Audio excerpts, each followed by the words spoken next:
Alvaka Networks CEO Oli Thordarson is here to talk about building a rapid response, plus news from Kaseya, D&H, and the merger of Arcserve and StorageCraft, plus a special guest interview with Nerdio CRO Joseph Landez on Windows Virtual Desktop and Azure Trends. It's ChannelPro Weekly number 177, Planet Log Cabin.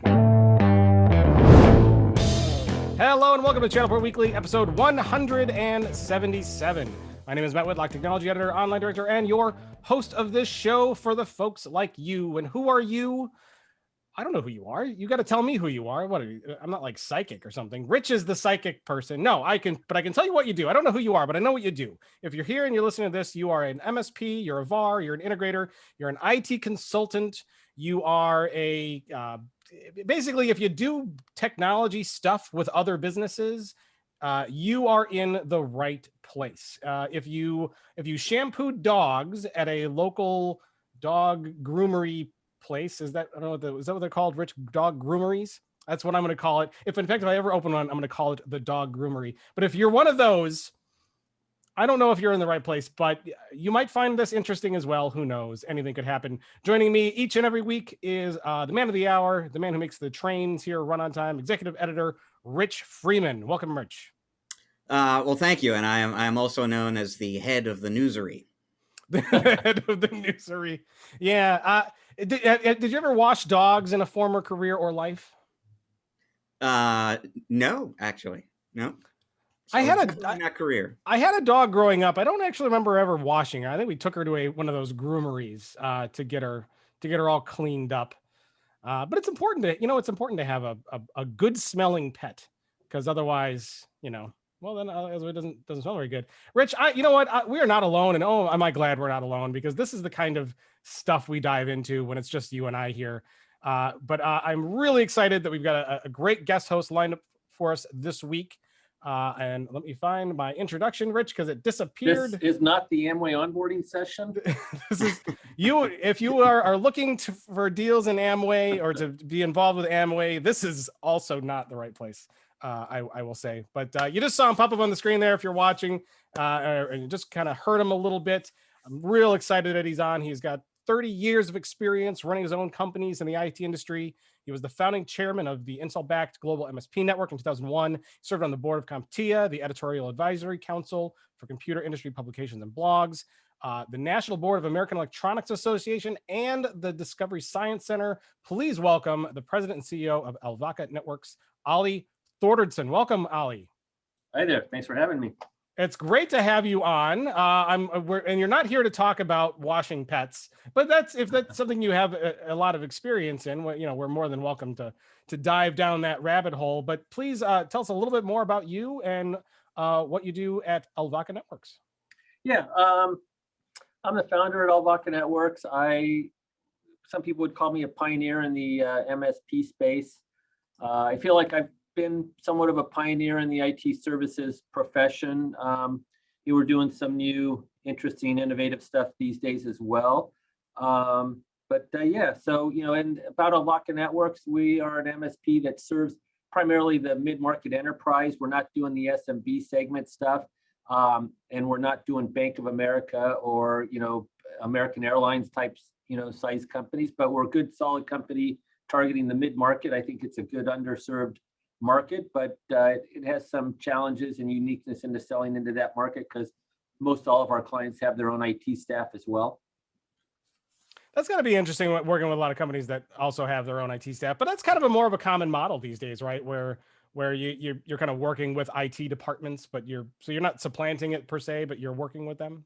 Yeah, no, we are definitely an augmentation. There are some things that are just not economical or practical for company, even with a large IT staff, with a couple hundred IT staffers, to do themselves. And some of those things are the 24/7 monitoring, enterprise level patching. They might have a couple thousand servers. We're really good at doing stuff like that. The security implementations, security related to security monitoring stuff, we're really good at that. It doesn't make sense for them to go build out a network operations center, buy a bunch of tools, staff 24/7, maintain the tools, buy all the hosting services that they need and whatnot, maintain all that, when we can do that and spread that cost out over a whole bunch of mid-range size companies. So you've got a very storied history, lots of lots of experience and various things. Now, how long have you been doing Elvaka over those other ventures? Alvaka is actually, from its first iteration, is well over 30 years old. I would say probably, I was in college when I started it, and I've iterated it and changed it. And, like right now, our current mission is to take a security offering that we have that's around some managed security type services and spin that off in 3 years. So Alvaka will remain, but I will spin off a security services offering out of the company as a separate equity event. And I've decided that really Alvaka Networks is an incubator company in the IT services space. Wow, so you've been doing this for 30, you were doing this in college? Like, Yeah, rather than go to parties and like drink beer, you were like, you know what, forget the parties, I'm gonna go and do a networking company. Yeah, I'm that kind of exciting kind of guy. You know what? You are an exciting guy, and normally it's Matt who asks about the hobbies and the pastimes. But I am eager to know more about this. Tell folks about your primary pastime, because it is exciting and dangerous. Yeah, so some people think I'm a professional race car driver, and I do run currently in one professional series, but I really just describe myself as a really enthusiastic club racer or amateur racer. And fortunately, I have the ability to go do some pro racing when I feel like doing it. But yeah, this weekend I'll be doing my third weekend in a row of racing. So this time of year in California, there's a lot of racing going on. And so yeah, on Friday I'll be loading up, and actually we're already loaded up, and just jumping in the truck and heading to the track for a weekend of racing, and come home and go back to work to making people safe in the IT world through some of the services Alvaka provides.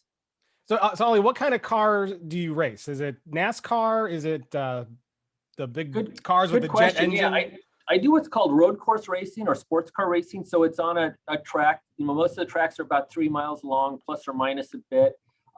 They'll have anywhere from 9 turns to 23 turns or something like that, turning left and right, up and down hills. So the cars, the 2 race cars I have, they're 2 different classed race cars that run in 5 different series. Obviously, somebody described me about a year ago as perhaps the most prolific racer on the West Coast. I don't know if that is true or not, but I am a pretty prolific racer between the 2 cars. And one is known as a spec Corvette. It's a mostly stockish car, other than the safety equipment and some different tires and suspension and brakes.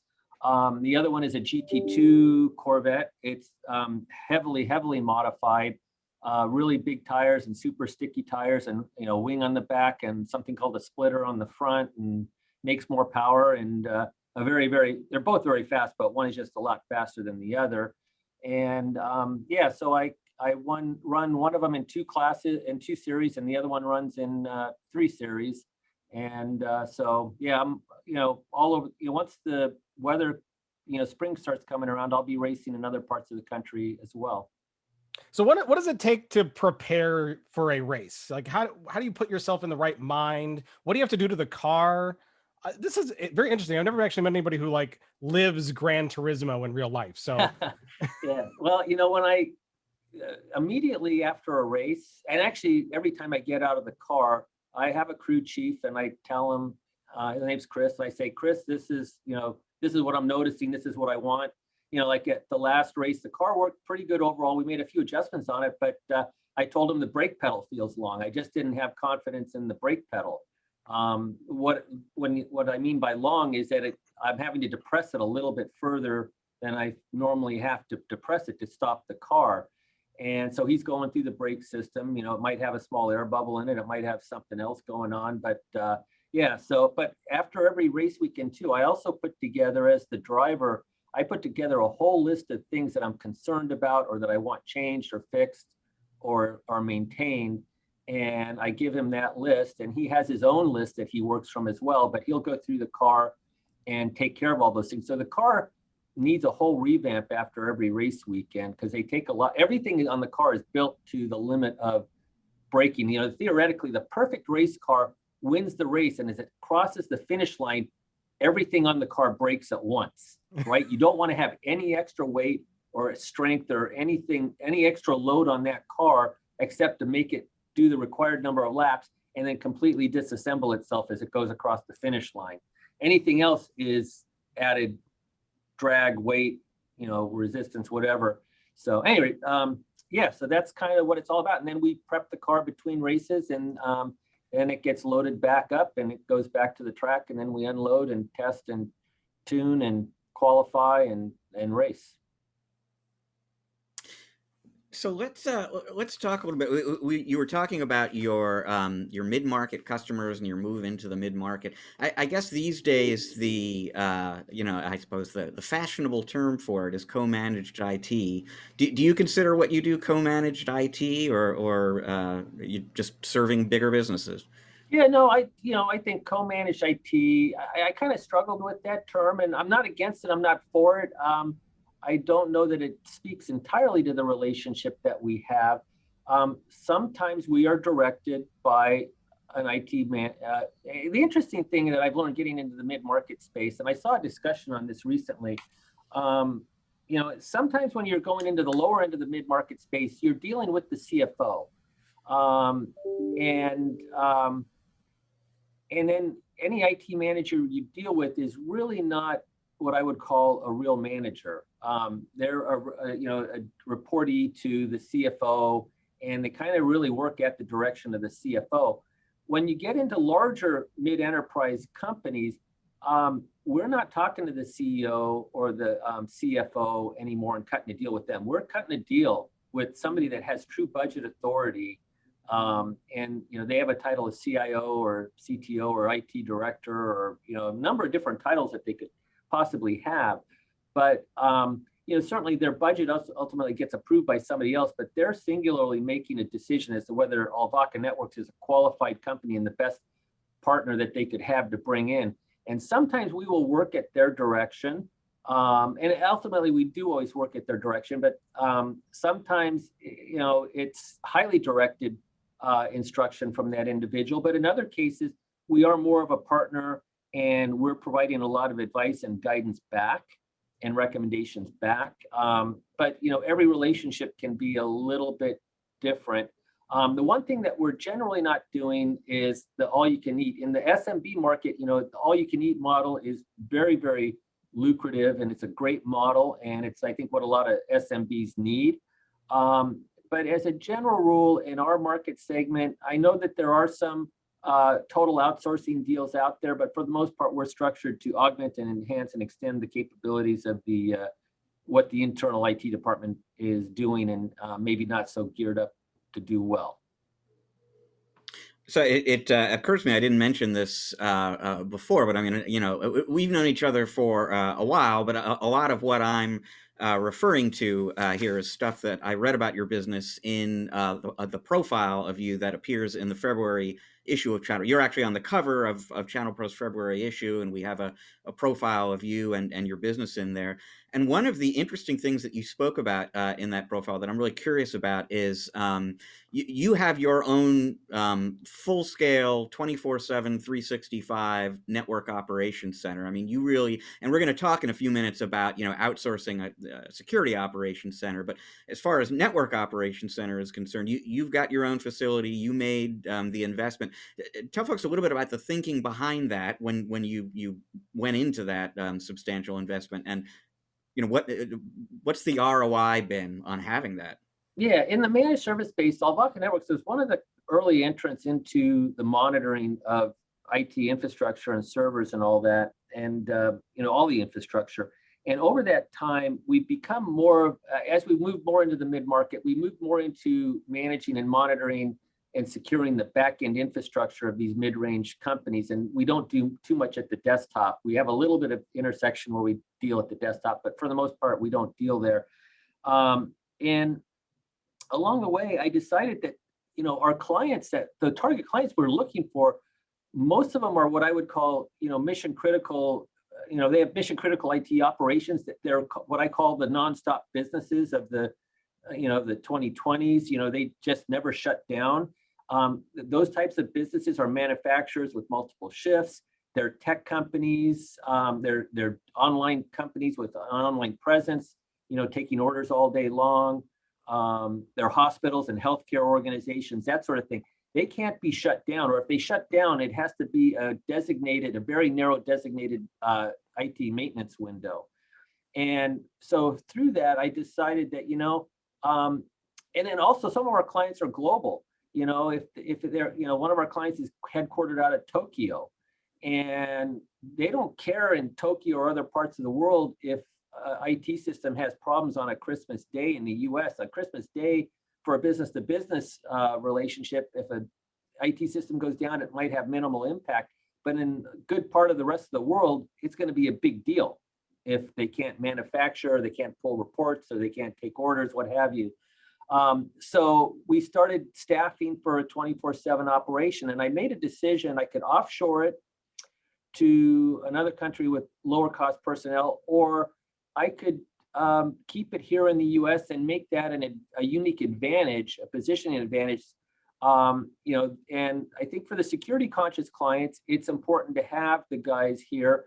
They all go through background checks, and they're all checked through, for a number of things, everything from credit to criminal history to drug use and whatnot, even driving records. And so we hire pretty squeaky clean people, and they're subject to the long arm of U.S. law if they were to do something beyond what we have checked them out for to be presumably very, very safe individuals. And then culturally, I think for most of our customers are based in the U.S. So culturally, I think there's just a better fit there as well. And so, yeah, we made that an advantage. And then as we rolled into services like DFARS 252 and CMMC compliance in the Defense Department sector, suddenly that became an advantage to have all U.S.-based personnel. And in most cases, with the exception of a few, they're all U.S. citizens, and that becomes important in that segment to service that segment. We do a lot of ransomware recoveries. So having people 24 hours a day that can swoop in and do a recovery. I think I was on the phone last night with an opportunity, and I think it was 10:30 at night. And a big opportunity came in, and we were doing a little bit of planning. That business happens 24 hours a day. And so we have to be there and be prepared with an always on, 24/7, rapid response business. It's good to have squeaky clean employees too. Now, do you take your employees to the groomery to get that done? Well, that's exactly what we do. A lot of them look like poodles. Go ahead, Rich. Sorry. Well, I got, last question, and we should probably move on, but I'm just, it was as I understand, it was a 3-year ROI cycle. And I don't know how many years back that was since then, but I mean, it has been a substantial competitive advantage. I mean, you're coming out financially way ahead on this deal at this point. Yeah, so it's tough getting started for anybody thinking about doing it.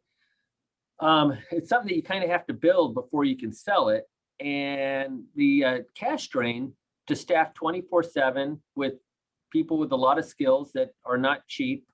Around the clock, and to hire people that are going to work on Christmas Eve morning and be there all night, Christmas Eve morning or New Year's. They're going to be missing out, on the Rose Bowl games and the parades and all that because they're working. You got to hire special people that are willing to do that. You got to hire people, talented people that are willing to stay up all night and work night shifts. And so hiring the right people that are willing to do the job is a challenge. And then you got to hire them and build it all. And then you got to start signing up customers. And you got to be willing to suffer the cash drain until you get to get an return on investment on that. Yeah, that does sound like an awfully big investment. Now, so you run your own NOC? Do you also run your own SOC too, or just the NOC? No, we have a number of security services, and I'm reluctant to call. Well, maybe we'll get into this later. I'm reluctant to call ourselves an MSSP, although we do have a number, and that's because I kind of have my own definition of a SOC and MSSP. We have security services, and they're really, really good, but they are in some pretty narrow sets. Yeah, we actually partner with a couple companies for SOC services. And in fact, we are a client of both those companies because we take our own security posture very, very seriously as well. We all know that there's been a number of breaches and ransomware hits throughout the world in the United States. And it's not just the end user companies, but MSPs and some pretty big ones have gotten hit as well. Now, and are you able to drive your race car back and forth between the operations center and like your home office? Oh yeah, when there's an emergency, that's definitely the way to go. I can imagine. That's awesome. Well, thank you so much for coming on and being here. I'm sure we'll learn a little bit more about you as the show here goes on. We're gonna switch gears and go to the news. So Oli's gonna be here with us for the whole show. We're excited about that to get his take on some of these stories. And for those who are listening, make sure that you go to ChannelProNetwork.com, find the episode sheet for episode 177. That way you can, we'll put all the links to all the stories we're going to talk about there. That way you can follow along as we go and get all the details, because we're going to kind of cover them at a high level. If you're watching on YouTube, open up the description area, same thing. We got the links there for you to read along and follow along and get all the details, all these stories as we go. So Rich, our first story this week is about Kaseya, and is this another acquisition story? It absolutely is. Yeah, you probably got a 50-50 chance when you know it's a Kaseya story that an acquisition will be involved. Shocker. Kaseya bought somebody else. Moving on. Okay. All right. Who'd they buy? Yeah, well, we just set it up perfectly, actually, because Kaseya acquired a company called RocketCyber, which is a managed SOC provider, managed SOC services provider to MSPs. And we'll come back to that, actually, because this has not always been true of RocketCyber. RocketCyber just on its own is a really interesting story to me. But to focus in on the main part of the news here, Kaseya has already had a pretty robust lineup of security products. They, dark web monitoring, identity access management, a couple of different BDR products, which are part of a complete security stack, security awareness training, compliance management, assessment. But all of those are products basically that an MSP, for the most part, is going to be using and operating on their own. This is really kind of the first time that Kaseya is adding an outsourced security service that their MSP partners can take advantage of. And the reasoning behind making that move is a little bit interesting to me. I had a chance to speak with Fred Vacola, the CEO of the company, and he said that there's this growing percentage of SMBs out there. He guesstimates it's 20-25% of SMBs out there, who these days, and this was his wording, they are hyper security conscious. They have compliance obligations. They just have anxieties about all the stuff they're hearing about breaches and ransomware and so on. And they're just, they're only going to do business with an MSP who they know can provide top flight advanced security services. And I don't have the number off the top of my head, but ConnectWise did some research last year in which like a staggering percentage of the SMBs they spoke to said, yeah, I would switch MSPs for a better, I think the wording was the right security solution. So there is more awareness about security, higher demands around security among SMBs. The most demanding security conscious SMBs are the ones who spend the most and grow the most. And so, to keep itself healthy and its MSPs healthy, Kaseya felt like they needed to have this kind of very experienced SOC capability or service as part of their portfolio. Officially, RocketCyber has actually been doing outsourced SOC longer than this. Officially, they rolled this service out last August. It includes, in addition to the kind of SIM stuff that you would normally associate with a SOC, they do threat hunting, breach detection, they do log monitoring for Windows endpoints, Mac OS devices, network devices, firewalls, and so on. Office 365 and Azure Active Directory environments. They've got a threat remediation assistants, a team of security analysts out there who can assist you if they do run into a problem. From the there are now integrations. So anytime Kaseya makes an acquisition, they kind of hold the news back from the world until they can sort of hand their partners something tangible to benefit from, like today, from this announcement, as opposed to saying, stay tuned in Q3, you'll begin to benefit from this. And so the day one benefit that they announced this week is integrations with, either new or enhanced integrations with their RMM platform, their PSA, Passly, which is their identity and access management system. So there are tie-ins between the RocketCyber service and those products. There are more coming, as you would expect, basically, down the road, and they're working on that. And in fact, I don't know, Kaseya didn't disclose what they paid for RocketCyber, although there are hints that this was not a trivial amount, which we could talk about if you want to. But beyond what they paid just to buy the company, they are continuing to spend, it sounds like, tens of millions of dollars, basically, investing in the company, hiring more analysts. The RocketCyber SOC is in Dallas. And as everybody learned last week, Dallas is normally a great place, to have a SOC, but even Dallas sometimes isn't 100% full. And so they're building a second facility as we speak in Miami right now. There is a third that will open up in Dublin for European customers at some point, 90-ish days or so from now. The two people who founded RocketCyber, Carl Banshoff and Billy Austin, who have been, they're well known, I think, to people who attend conferences and are in the managed services world. They are staying with the company. They are going to continue to run it. RocketCyber will continue to do business as RocketCyber. It is now a subsidiary of Kaseya, but exactly the way Rapid Fire Tools and ID Agent and all these other Kaseya acquisitions are still largely independent, doing business under the original name. That's going to be true for RocketCyber as well. And so, last little quick thing that I'll say, just like for me, this was a fascinating announcement, because I immediately, when I got the word that this was happening, I immediately thought back to the first time I heard of RocketCyber or met Carl and Billy, and this was November 2018. This was at the ConnectWise IT Nation event. They had just come out of stealth mode, just opened their doors like days earlier.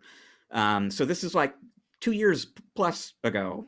They had just gone into business, and at that time, they had a different kind of model. The idea was, there are a ton of MSPs out there who want to get into managed security, but it's expensive and it takes time. And wouldn't it be great if there were these sort of ready-made apps, is what they call them, that you could just start using, right? Real quick, and start selling to your customers, and they would snap together, and it would be a very simple way to get into managed security. That was the original model.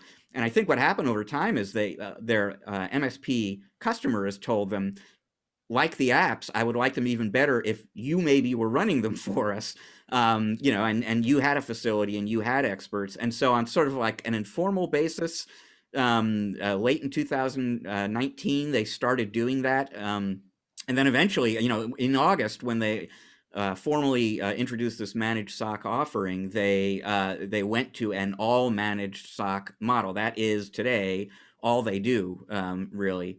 So for me, I kind of, I met those guys at the beginning, and I got to watch them build that company essentially from nothing to something that was worth paying, a fair amount for over a 2-year period. And it's been kind of an impressive journey to watch. That is impressive. The one thing that I was sitting here thinking is, I need to start something that Kaseya will buy, because they seem to like to buy stuff. Can you just tell Fred Vicola that I'm for sale? Can I just sell me? Yeah, make him an offer. I'm on clearance. I don't. What do you think, Oli? RocketCyber hasn't been around all that long per se. So what do you think of this purchase? Yeah, I've read some stuff on social media and on ChannelPro about RocketCyber, and I feel like I must be the only guy in the world that doesn't, hadn't really heard of them or didn't know about them. But I want to say, 3 or 4 years ago, I'm in my office right now. I rarely ever come in here, but I decided to come in today so there wouldn't be barking dogs in the background and whatnot. But I swear 3 or 4 years ago, every other person that walked into my office to see me, when that was still something that happened, that they were a new SOC. And I just thought, not all of these outfits are going to make it. Not all of them have made it.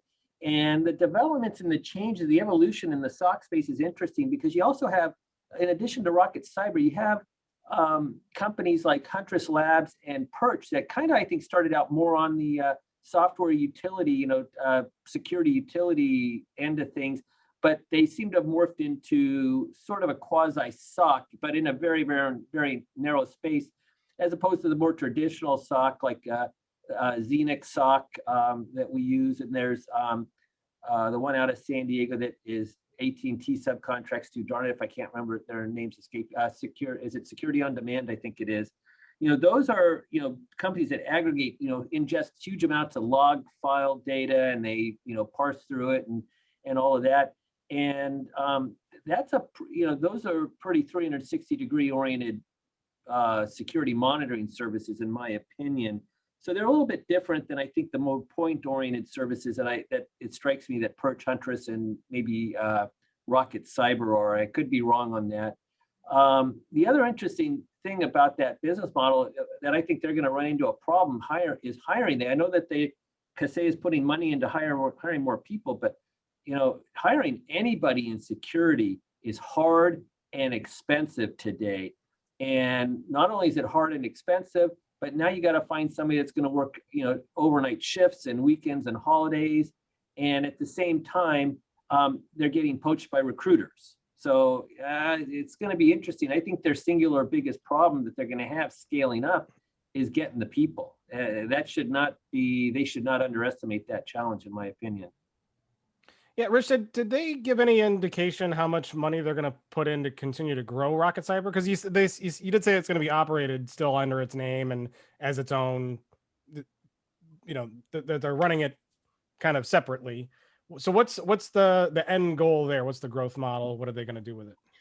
Well, it's a point that Kaseya emphasizes. So, I mean, if you are an existing RocketCyber customer, inevitably you hear something like this and you think, well, are they going to start twisting my arm to go all in on Kaseya, or what's going to change about the service that I'm consuming today? And so Kaseya says nothing. So first of all, no, we're not going to strong arm you into standardizing on Kaseya stuff. You're going to continue doing business with RocketCyber the way you did before, but things will get better faster, essentially. So, like I said earlier, they're already spending tens of millions of dollars building new security operations centers. They're reaching into the deep pockets. Last time I heard, Kaseya's market value was north of $2 billion. I think at some point in the conversation with Fred this week, he said they're like a $350 million a year company. So the RocketCyber folks now have access to deeper pockets with plenty of cash in them, and so and investing in the business, growing the business, accelerating the roadmap, and so on, is very much part of the plan going forward. So the Kaseya valuation is 6 times revenue. Is that what I heard you say, Rich? That's pretty impressive. Yeah, you know what? You're right. Yeah, that's how it adds up. Assuming I got the numbers right, I'm confident about the $2+ billion, and I think he said they're a $350 million company. So yeah. Yeah. Wow, cool stuff. All right, well, there's a lot of other quotes and details in this story here. So why don't we send folks over to the ChannelProNetwork.com website to check that out and read a little bit more. And good luck to RocketCyber and its CEO. Hopefully, it's the same CEO is sticking around, right? Correct. Yeah. So Yeah, okay. Carl Bansoff remains CEO. Billy Austin remains president, and they're going to be there for a while. This is not like a few months to get the transition over and they move on. They are signed up to stick around for the long term. Interesting. Now, normally you often see CEO and president. So do they have to fight each other every morning to see who's in charge, or how does that work? They are really, the best way to describe them is the co-founders of RocketCyber. They met way back when. They were both working for a company called Citadel Security. They got to know each other then. They went on to found a different company that they eventually sold to Logic Now. So they have been business partners for a long time. They co-founded this new company called RocketCyber. And yeah, I don't know if they flipped a coin to decide who's CEO and who's president, or how that worked out. They really are a tandem running the business, though.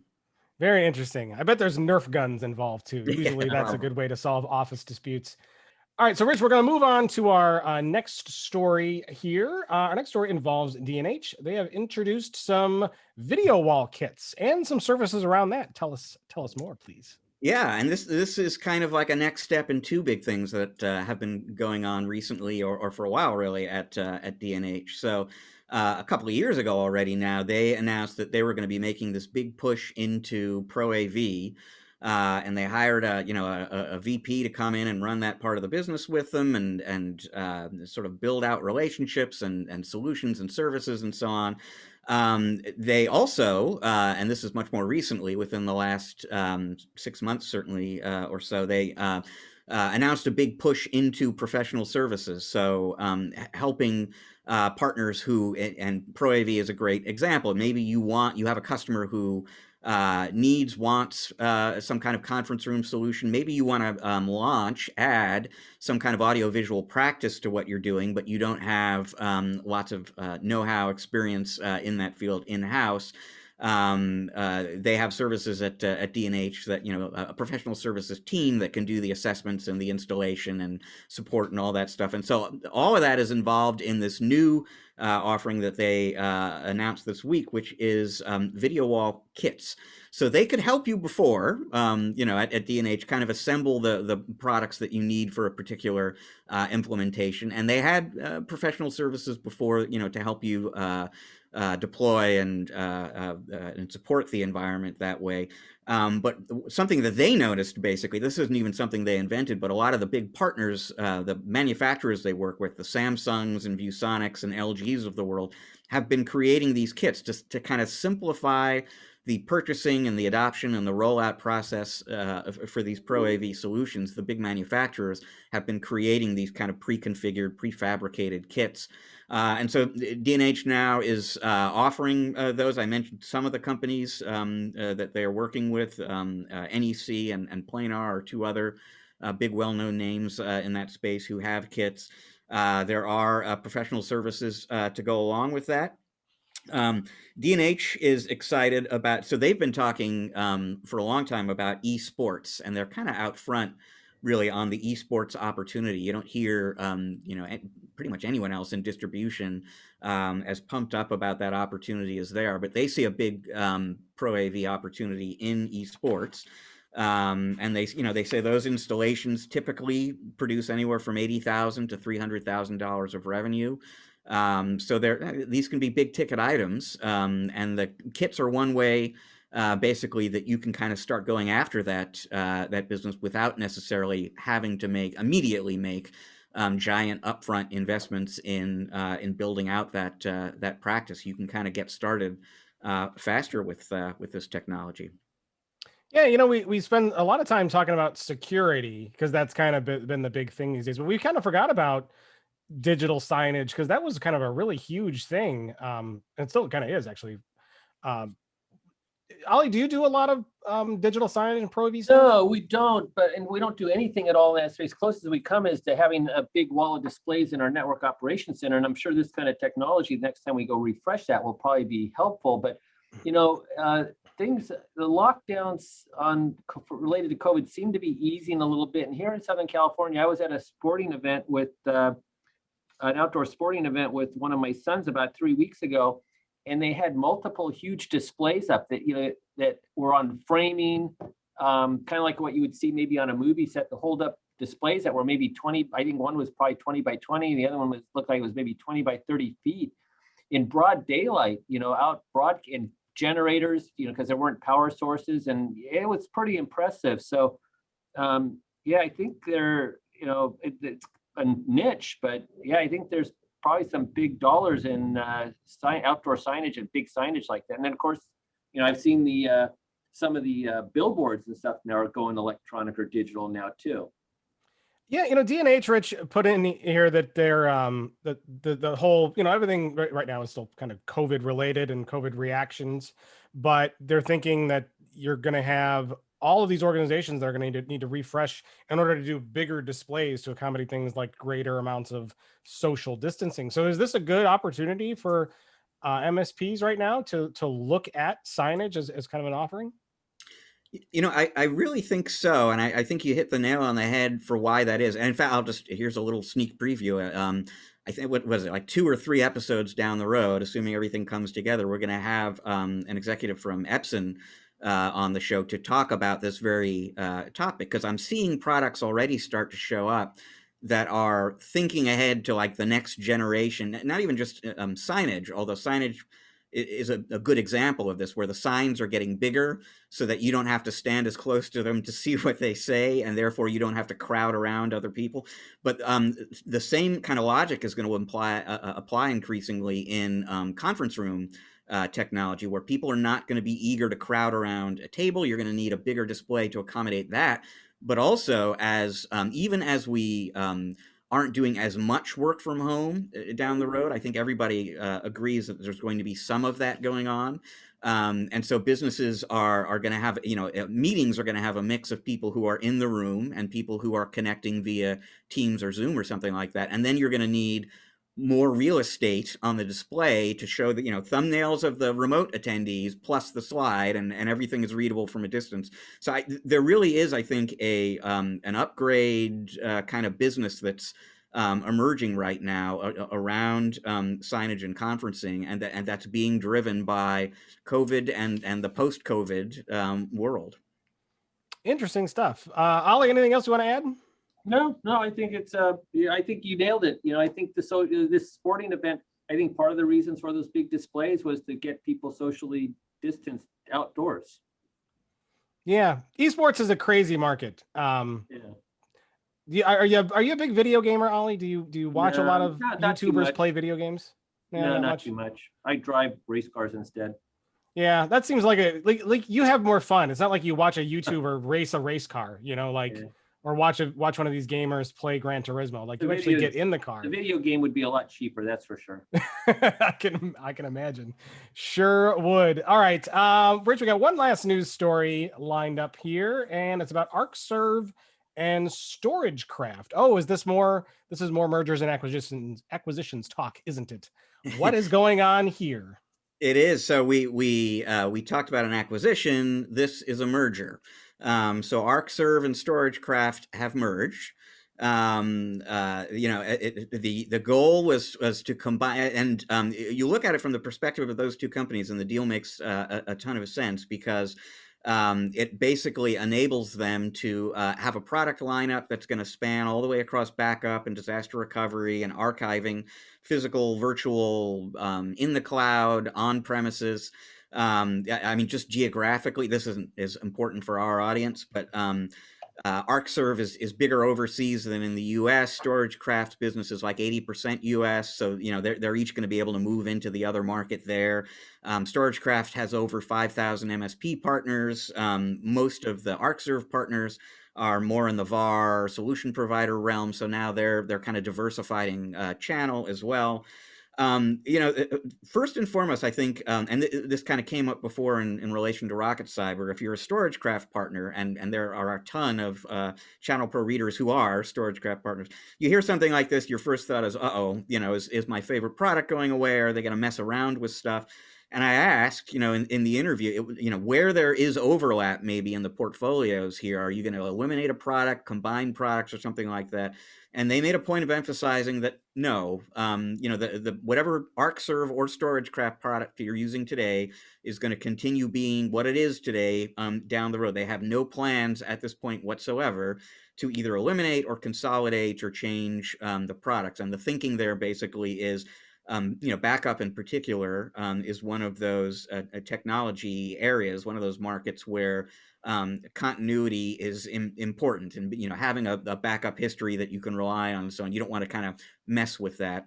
And they also, just feel like the Arcserve product line and the StorageCraft product line fit together pretty well, so that there aren't a lot of places where it would make sense, or it would be inefficient not to eliminate something. So in terms of how this affects you as an Arcserve partner or a StorageCraft partner, down the road, they say there's going to be a consolidated interface, a single pane of glass to manage all of your Arcserve and StorageCraft assets in one place. They're going to make it easy for you to migrate licenses across Arcserve and StorageCraft products. The partner programs are going to come together, support training. So from a vendor management standpoint, it's, fewer portals to deal with, fewer phone numbers to dial, and so on and so forth, which should be a little bit more efficient. And then the other thing is they are going to be introducing some, and the wording they used was very aggressive cross-sell incentives. So obviously they see cross-sell opportunities in the combined portfolio, and so there will be some margin to be made taking advantage of cross-selling incentives that they plan to roll out. But from a product standpoint, it's looking like status quo at this point. And how long until Kaseya buys them? You know what? Kaseya's already got Unitrends and Spanning. I think they're set up in the data protection area. They're good to go. So you said there wasn't a lot of overlap in the product portfolios. What I'm not overly familiar with Arcserve actually. What is their offering? They're more in the they have a heavily appliance base kind of BDR. So they are probably it's safe to say a little stronger in technologies that appeal to somewhat bigger businesses. So that's kind of how those fit together there. I don't know. It would be harder for me to kind of point out who's better on physical versus virtual, cloud versus on premises, and so on. But I think Arcserve tends to play with a somewhat a bigger business than StorageCraft does. Oli, you use any of these? Are you excited about this? Yeah, I've been around the block a few times for 30 plus years. And, I remember Arcserve and Backup Exec back in the early to mid 90s were the go-to products. And I don't remember if it was Arcserve that we went to after getting mad at Backup Exec or vice versa. When, sometimes software vendors have a bad release and you get a lot of struggles and pains and costs, and so you get pissed off at them and you switch to another platform. And that happened between either Arcserve or Backup Exec. I don't remember which way it went. Again, like 25 years ago. And then so we were working with, I think it was with Arcserve, and then they got bought by CA, and I had to go look it up in 1996, and I see that they got spun back out in 2014. But I had completely lost track of Backup Exec and Arcserve and had not paid attention to them because the whole backup world changed in the early 2000s, and really by about 2010, we have to credit StorageCraft and guys like Andrew Bessinger from Replibit, who just invented this whole new imaging, this backup virtualization thing where you back up servers to a local appliance and image them and turn them up when you have a business continuity issue. And the guys like Backup Exec and Arcserve at the time, they were still backing up to tape, and I think they became completely marginalized by that. But it looks like, I got to tell you, this has been one of my favorite stories. I was looking forward to talking about this today because I read about it a couple of days ago, and I think it's a great merger. I think StorageCraft is great for Arcserve, even though I don't really know what Arcserve is doing these days, just because that's the underlying technology behind Datto and Axient and the old Replibit stuff, and just on and on. Those guys changed the backup world as we know it in the last 10 years. So yeah, I think it's a coup for Arcserve to pair up with them. So Rich, what else is there left to talk about this? Just some of the business basics kind of stuff. So the merged company is called Arcserve. StorageCraft is very similar to RocketCyber, right? StorageCraft will continue to do business as StorageCraft. There will still be a StorageCraft.com. The logo will say StorageCraft and Arcserve business.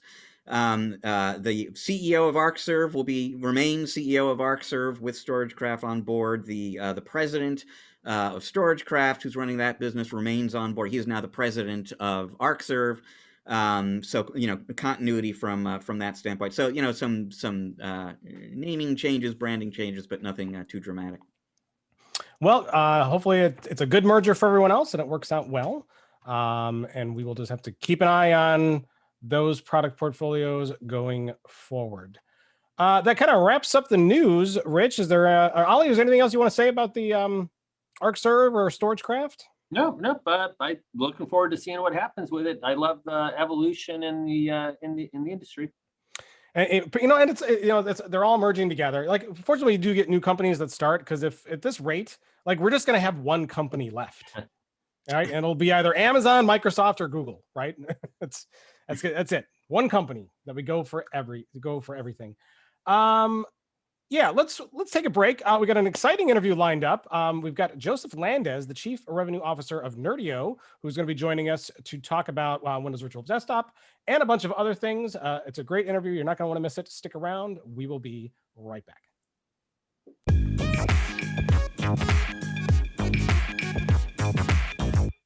And welcome back to part 2 of ChannelPro Weekly. It's been a long, slow, and steady march to the cloud over the years, but the recent pandemic has kind of accelerated that process for a lot of businesses. And it's been common. Things like email and lots of workloads like that have already been kind of migrating to the cloud. But the desktop is the next to go, and that's been a little bit of a harder battle to fight.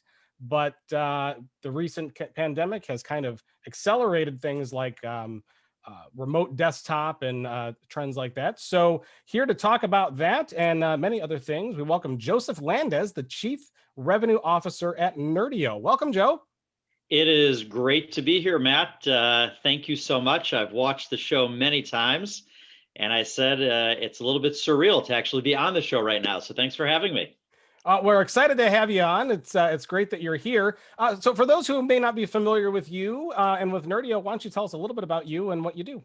Yeah, absolutely. So as you said, Matt, I'm the Chief Revenue Officer at Nerdio. I came to Nerdio about 2.5 years ago after spending 23 years working at Microsoft in a number of different roles. And I was really, over the last maybe 8 years of my career at Microsoft, very deep into the Microsoft Azure ecosystem. And when I met our CEO and founder, Vadim Vladimirsky, who was really trying to solve a very specific problem around Microsoft Azure in the MSP space, I got very motivated, I got very excited, and I left to lead sales and marketing at Nerdio. At Nerdio, our mission is to empower MSPs and IT professionals to build successful cloud practices in Microsoft Azure and Windows Virtual Desktop. So we're in a very interesting space in the market right now, and one that continues to get more and more exciting each day that passes. Excellent. And so tell us a little bit about you personally. Where you from, and what kind of things do you like to do? I grew up in Chicago, in Skokie, Illinois, a suburb of Chicago. My parents still live in Skokie, battling the snow every day in the winter. I actually currently live in Staten Island, New York with my wife. She's a frontline healthcare worker. And wow, I have a lot of pursuits, some of which I have not been able to take part in during the pandemic. I have a personal goal of trying to visit every country in the world. I'm at 108, so a long way to go, but a lot done. And I have a goal to read every literary fiction work from the New York Times notable book list from 1981 to present, and I'm about 41% of the way done. Well, those are conveniently intertwined goals, because if you're going to try to visit every country in the world, you're going to be on planes a lot, so that's a good time to read. So that makes a lot of sense. You need a Kindle with you all the time, right? Yeah, sure. So 108 is a very impressive number, and that's a very, very big challenge to try to visit every country in the world. Yeah. What would be some of the more notable, interesting countries that you've visited so far? You know, I will say, first of all, it gets harder as you get to the bigger number, right? So you would think that that each country would be sort of just as easy to visit, but you know, typically if you have a goal like that, you try to knock off the easy ones first, or ones that you just sort of go to through work or other things. You know, I very, very much enjoyed visiting Mauritius and Seychelles with my wife during our honeymoon. I thought those are two beautiful countries that most people just sort of don't get to very often because it's really far away and not that easy to get to. But I also very much enjoy going to Africa. You know, when I started this pursuit, one of the reasons I did it is really because I think that there's so much diversity in the world, and there's so much opportunity to learn from other people who I'm not like, who are not like me. And I always really get a kick out of going to a place, going to a country, going to a new city, and just sort of randomly talking to people and understanding who they are, what they do, what's important to them. And I think it gives me a lot more perspective on life. When I worked for Microsoft, over the last number of years I was working at Microsoft, I was primarily based outside of the US. So I lived in Brazil, in Sao Paulo for 3 years, and I lived in India, in Bangalore for 3 years. Prior to that, I was in Russia, in Germany, in the Czech Republic. And I always say, people say, what was it like to live there, for work? And I say, well, professionally, it was very interesting, but I really grew personally. I mean, imagine, having to sort of be dropped into a foreign country and have to learn the language, learn how to get around, learn how to shop, how to buy gas. So I feel as if personally I've grown a lot by taking on that pursuit and trying to visit other people in other countries and learn other cultures. Okay, so do you have like a big checklist where like you check them off? And what happens if the world's a volatile place? Like, what happens if a country is overthrown and it turns into a different country? Do you have to go back to that country? Yeah, that's a great question. So how did I get motivated around doing this? There's a guy named Chuck Veely, Charles Veely, Veley, and he had started to do this, and he actually started a website called mosttraveledpeople.com. You could go up to it. Now I think it's mtp.travel is the URL. And there's a group of us, there's several thousand people who basically vote on the places. So the goal is not just to visit every country in the world, but it's to visit every place in the world. So then the obvious question is, how do you define every place? What is a place? So it's every country, state, territory, geographically separated island group, and enclave. So it would be like if someone who lives in Brazil wants to visit the United States, it would probably be unfair to say to her, well, you visited the United States just because you visited New York. So we say that you have to actually visit all 50 states and some other places within the United States as well, or visiting every province in Canada as opposed to just visiting Ontario. So the list itself is over 900 places. When I lived in India, for example, I think I got to about 22 of the 39 or so states. Some are very, very hard to get to, but that's how I got interested in it. So anyone who just has this kind of passion for travel, I would recommend check out mtp.travel, and I think you'll get kind of hooked even more like I am. There's a nice community up there. People talk about their travels. I mean, again, the past year, nobody's really talked about any travel, but it's a neat place. So that's absolutely fascinating. So Oli and Rich, how many places would you say you've been to? Oh gosh. I mean, I guess by normal standards, it's probably a reasonably good number for me, but it couldn't be, it's probably less than 24 would be my guess. Well, places, we're talking places as opposed to countries. Right. Then it gets a little tricky, but yeah, in terms of countries, somewhere between 12 and 24, I'm guessing. Yeah, I mean, I haven't even been close to visiting all 50 states, let alone every country on the planet. Oli, what about you? Are you a very well-traveled person? Around Canada and the US, I'm really well-traveled internationally. Iceland, which is my country of origin, France, Germany, Denmark, Holland. I'm trying to think of what else. I'm not nearly as well-traveled as sounds like as Rich or Joseph, though. So to answer your question, though, right? I mean, you asked about sort of an overthrow, right? So, for example, for a long time, Sudan was a country, and then at some point, South Sudan became its own country. So, if you had been to Sudan, you are officially, you could check off Sudan, but now you have to go back and visit South Sudan, as an example, right? So, there's actually on mtp.travel 995 locations. I've been to 301. There's 193 UN countries. That's the list that we go by in terms of countries. But then there's also lots of other pursuits people have. For example, the UN World Heritage Sites. There's 1,121 World Heritage Sites. So if you go to a country and you want to find interesting places to go, you could visit a World Heritage Site. So for example, go to India and visit the Taj Mahal. That's a pretty interesting thing to do. There's a list of 159 beaches on our site as well. I'm not really a beach person. I've only been to 1 or 2. There's 100 famous golf sites. There's some number of restaurants. So, I've always been kind of a list person. And if you like lists and you like doing that, it's a pretty neat site to check out. So there are a couple of countries that can be difficult for an American to get a visa and hostile to potentially to Americans, like North Korea, Right. maybe. Have you been there, and what are the issues with going to a country like that? yeah, I haven't been to North Korea. I haven't been to Iran or Iraq or Afghanistan or some of those places. And that's why I say it gets progressively harder as you check off the easier ones. I have a theory, though, that, if you live long enough, which hopefully we all will, that things go in cycles, and one day we will be able to do that. So, for example, when I lived in India, I visited Sri Lanka. Sri Lanka is a beautiful country, but maybe 10 years before I lived in India, it would have been much harder to visit Sri Lanka. They had civil war going on. You wouldn't have wanted to go, but now you just show up at the airport and you're in, But you're right, Oli, that there are definitely countries that are much, much harder to get. Well, miraculously, if somehow North Korea and South Korea reunite, then you kind of get it taken care of pretty easily. That would be super, Oli. And when that happens, I'll call you up and we could maybe try to go together, and I'll follow you. You'll be the first one in and I'll be in back of you, and we'll see how it goes. Yes, after you, please.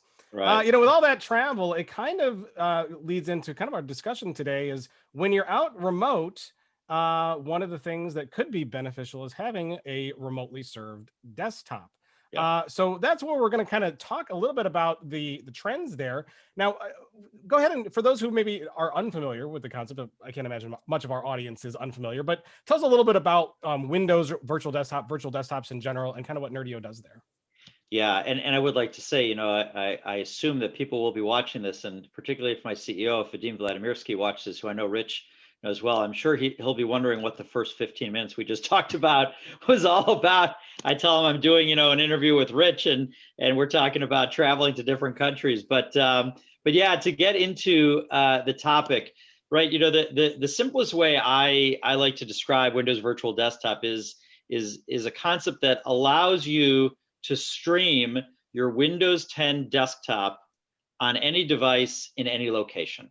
So, of course, this became incredibly relevant last March, about a year ago, when many, many people had to leave their offices. Many people had to change their places of work, had to change the devices that they were working on, and they needed access to their unique desktop. I'll give you a very interesting story. Very early in the pandemic, we were working with an organization out in Denver, Colorado, in the US, that was a call center. And the call center called us up, and I may have told Rich this story, I don't remember, but the call center called us up and said, we just got someone who was diagnosed with COVID. We had to shut down the entire call center. And if you sort of look at the way their call center, like many, are organized, each person had their own cubicle with their own desktop PC, with their own monitor, and it really wasn't practical to send home 500 call center workers and say, please pick up your desktop and walk out with it and go back, put it in your car, put it on the bus where you're going, and tomorrow just plug it in and everything will be normal. They just had to tell everyone to go home. So what they did was their IT department worked with us to install our product called Nerdio Manager for WVD, which allows them to essentially send each of their employees a little link, a little icon that they could click on from any device, whether it's a PC, a Chromebook, an iPad, whatever they have at home, and literally be able to sit on their couch and have access to their desktop, to what looks like they're working at the call center with all of the unique software that they use to manage the call center. And that allowed this call center to continue to be up and running, to continue to be productive, even during a time that certainly was very difficult and very potentially disruptive to the business. And at Nerdio, what we do is we've built software across a number of our products that allows either a managed service provider or an end customer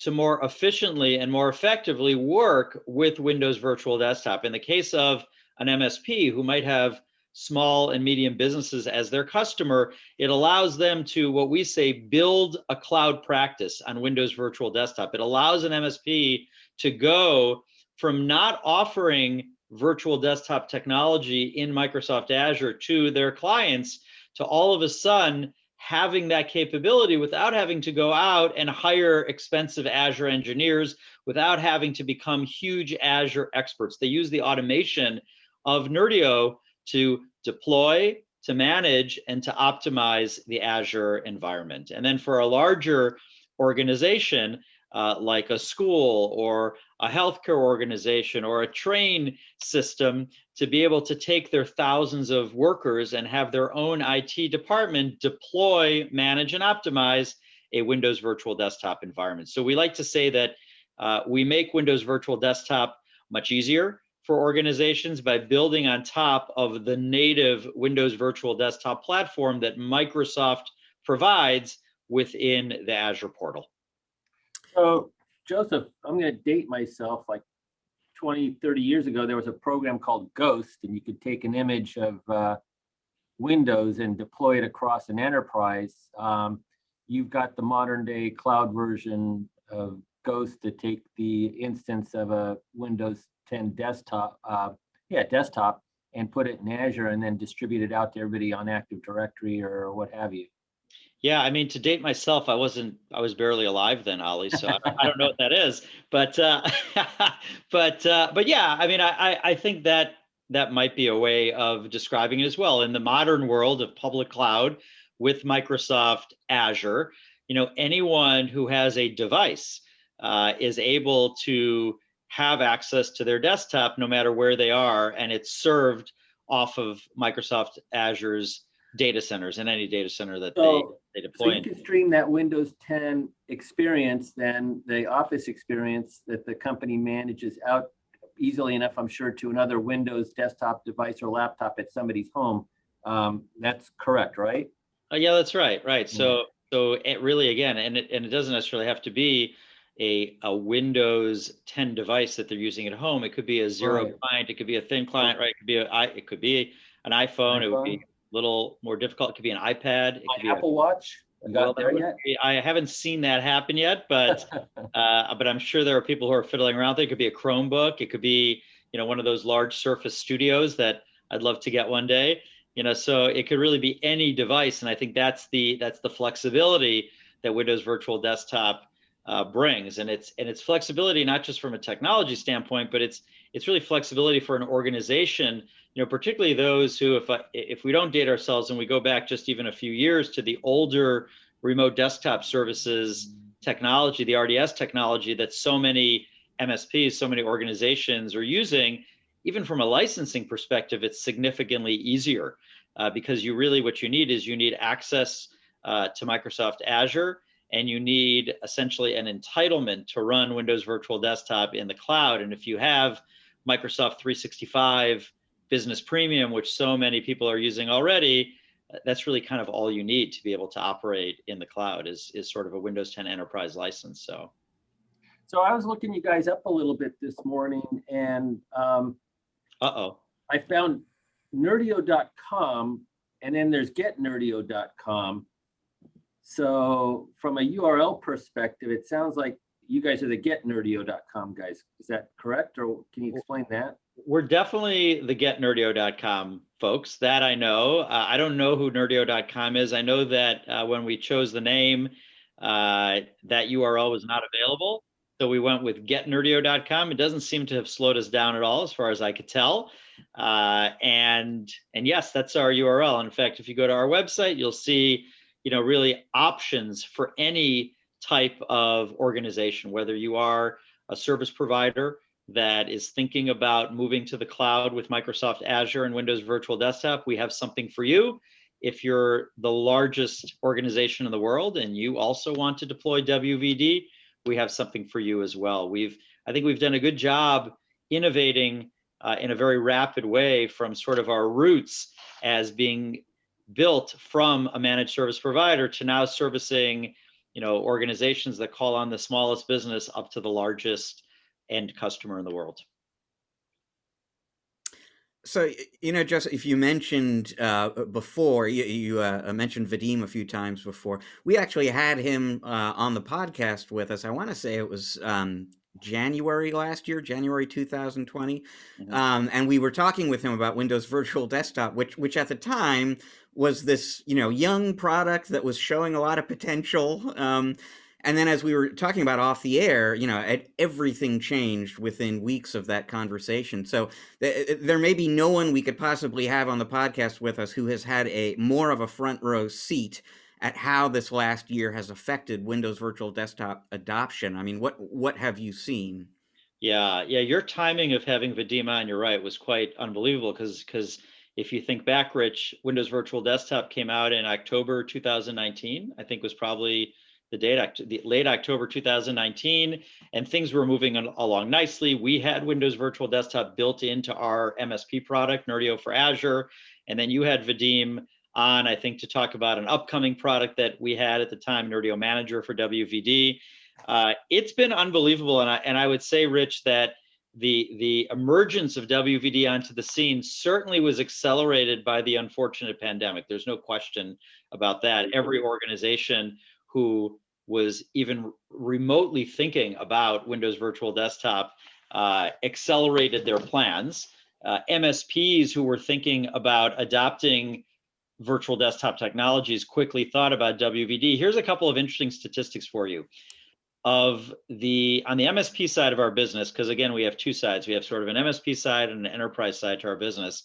On the MSP side of our business, we looked back at 2020 at all of the deployments that happened using Nerdio technology, and about 93% of the deployments were on Windows Virtual Desktop, as opposed to about 7% on remote desktop services on RDS. So that, I think, was a pretty stunning statistic. I wouldn't say totally surprising to us, but still pretty shocking that you could have this kind of brand new technology and most people just move over to it immediately. So I think that that's one very interesting statistic. Another, sort of set of things that were interesting to us, we just hosted this past year our first ever first party event. We called it NerdioCon. It was pretty fun, to be honest with you. I mean, I think we all would have liked to have done it in person, but it was a virtual event. We hosted it, in fact, in partnership with Microsoft. We had a lot of great industry speakers. It was totally free. People could come and learn about Windows Virtual Desktop. I think we had about 30 sessions and 4 keynotes. And we had, really a lot of partners in the MSP space participate. The day after NerdioCon, Microsoft had planned what they called the WVD Master Class. So they had basically a 4-hour class where they went deep into Windows Virtual Desktop technology. It was hosted by the WVD engineering team. They had 27,000 people sign up for that 4-hour class. 27,000 people. I mean, I don't know that any of us could sort of sit here and think of an event online that gets that many people, right? So I think that why is that? I think number one, there had been a lot of pent up demand in the industry for Microsoft's WVD technology even before the pandemic. I think the pandemic unleashed the technology, sort of onto the world. And as a result, more and more people got to Windows Virtual Desktop much faster. So, if we then sort of shift from the MSP side to the enterprise side of our business, we've had organizations call us up that said, I have to deploy 2,000 seats of Windows Virtual Desktop tonight because everyone has to go home. And I don't really know how easy it is to do it. And we were able to get them up and running in just a few hours where, host pools are provisioned, desktop users are added to it, and the whole thing. So it certainly became available at the right time for sure. Although many would say like it was long overdue. Everyone's been waiting for Microsoft to have a solution for that long before the pandemic even started. No question. Yeah, no question about it. It was definitely overdue. People without the pandemic, I think people would have come to it. It's just that people have come to it faster. Another interesting thing, there's a great community that has developed called the WVD community, kind of like a typical user group that you see. And it started actually out of the UK, 8-9 months ago. I think they have now like 15, 18 countries that each have their own WVD community of people who meet every few weeks and talk about technology. So you're right, Matt, it has been overdue, but now that it's emerged, it's moving fast. And along those lines, because I attended NerdioCon, your conference, and Gabriella Schuster, head of the Microsoft Partner Program worldwide, was what you had an all-star cast of Microsoft partner executives, by the way. But Gabriella Schuster was one of the speakers, and she said herself, "We have never gotten this right before WVD. It was either too expensive or too complicated or a bad user experience. We've just never done this well. But now, we've figured it out with this product." So on the MSP side of your business, the logic of using WVD, especially in the last year, is really clear. It's really compelling right now. Where are the barriers maybe to further or even faster adoption? Are MSPs thinking about WVD in general as much as they should be? Are they running into objections from end users? Where do you see the adoption barriers? So you're right, Rich. We did have an all-star cast at NerdioCon, and Gabrielle is a big fan of Nerdio. She's our exec sponsor at Microsoft, and someone that we speak a lot about these topics that we're talking about on this show today. If you ask me, Rich, the number one barrier to adoption in the MSP space really is MSP inertia. It's MSPs thinking that they should continue to do business the way they've been doing business for many years. I'll give you another interesting statistic that I know you and probably everyone listening are familiar with. So Microsoft just released their quarterly earnings some weeks ago, right? And they announced that in that quarter, in the previous quarter, that they grew the Azure business by 50% year on year, 50%. Now, if you step back and think about that, Microsoft Azure is a greater than $10 billion business that's more than 10 years old, growing at 50% year on year. And we could probably sit here on the show and maybe on one hand, think about businesses that are that big, that are that old, that are growing that fast. So why do I bring that up? Because I always ask MSPs, is your business growing 50% year on year? And I don't say that, to be mean. I just say, well, if it is, that's great. If it's not, why not ride the wave of the biggest technology that Microsoft is investing in every day? If you go to any person at Microsoft and say, what's the number one investment for Microsoft? They're going to say Microsoft Azure. So if you're an MSP thinking about how to run your business, why would you continue to go out and buy a server from Dell or HP, install it in the closet, wait till it gets dust on it and it doesn't work anymore, and then replace it with another server? Why not ride that wave of Microsoft Azure, just like you changed your business to get rid of those Exchange servers some years ago and move to Office 365? Now, there are challenges, right? And I know, Rich, you and I have talked about these challenges, right? MSPs do face challenges when moving to Microsoft Azure. They may not have anyone in their practice who knows much about Microsoft Azure. They may find it technically complex. They may not understand the financial model around the cloud. Those are legitimate challenges that Nerdio helps those MSPs overcome. But I think to sort of say, well, we're just going to kind of wait and see if this Azure thing, if this Windows Virtual Desktop thing is real, and wait some more years, what I think will happen is that MSP will become less competitive relative to their peer down the street who's offering IT services as well. And eventually they'll start to lose clients who demand to be in the cloud. So I know that's a long way of answering your question, Rich. I don't see specific barriers to adopting Windows Virtual Desktop by MSPs. I see barriers around MSPs saying, I don't want to move to the cloud first and foremost. And then once they sort of get over that and they talk to a company like Nerdio who helps make it significantly easier, then I think the solution of Windows Virtual Desktop becomes much, much more straightforward. I think I read somewhere, either on ChannelPro about you guys, or maybe it was something on your website about, I think you guys are asserting that globally that there's only like a 5% deployment of cloud services. I think maybe in relation to desktop services in the cloud. Can you elaborate on that? Was that something Rich wrote or something that you guys have? I don't know the specific data point you're referring to, Oli, but here's a more anecdotal piece of evidence. I would say that when we speak, and again, here, this is the MSP audience, when we speak to MSPs who are providing IT services, I would guess, and maybe Rich, you can attest to this, I would guess that probably 80, 85% have either deployed their customers into the cloud with Microsoft 365 from a SaaS perspective, or are planning to in the next 6 to 12 months. Like, you don't run into too many MSPs who are saying, wow, that Exchange server idea is a great thing, we should continue with that, right? But those same MSPs who you ask, have you moved to the cloud from an IaaS perspective? Have you started to move your customers to the cloud, their infrastructure to the cloud? I have to believe it's less than 5%, at least what we run into in the MSP space. Does that sound familiar to you, Rich? Is that kind of what you see? You know, I don't have a specific data point around that, but yeah, just in terms of what I'm seeing, absolutely. And in fact, I wanted to ask you about that actually, because we've been talking about WVD, which is a specific Azure workload, but there's obviously a ton of other stuff you can do with Azure. And I assume a ton of other things that you're helping MSPs do with Azure. So, I mean, where are, and I know whenever I talk to one of the big distributors that sells cloud, you know, they're all talking about infrastructure as a service and Azure and public cloud. Where are maybe the starter opportunities for MSPs to use Azure beyond virtual desktops?